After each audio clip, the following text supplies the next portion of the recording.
ধন্যবাদ জানাই। আপনারা জানেন 5 আগস্ট পরবর্তী সময়ে ওই টুঙ্গি পাড়ায় বঙ্গবন্ধুর কবর দিয়ে শপথ করেছিলাম। বঙ্গবন্ধুর কন্যাকে এই বাংলার মাটিতে ফিরিয়ে আনার আগ পর্যন্ত আমাদের লড়াই সংগ্রাম চলবে।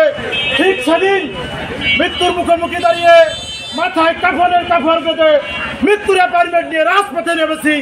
ইনশাল্লাহ এই মুজিব আদর্শের সৈনিকের 1 ফোঁটা রক্ত থেকে লাখো মুজিবের সৈনিকের জন্ম হবে ইনশাল্লাহ।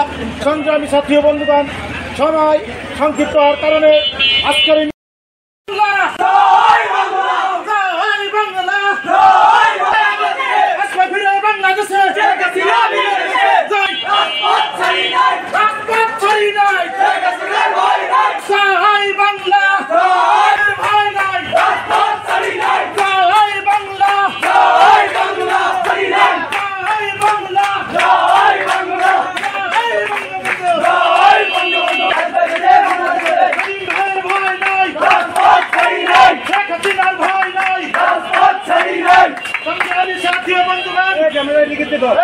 পরবর্তী সমাবেশে নেমেছে এই মিছিল আর ঘরে ফেলবে না ইনশাল্লাহ।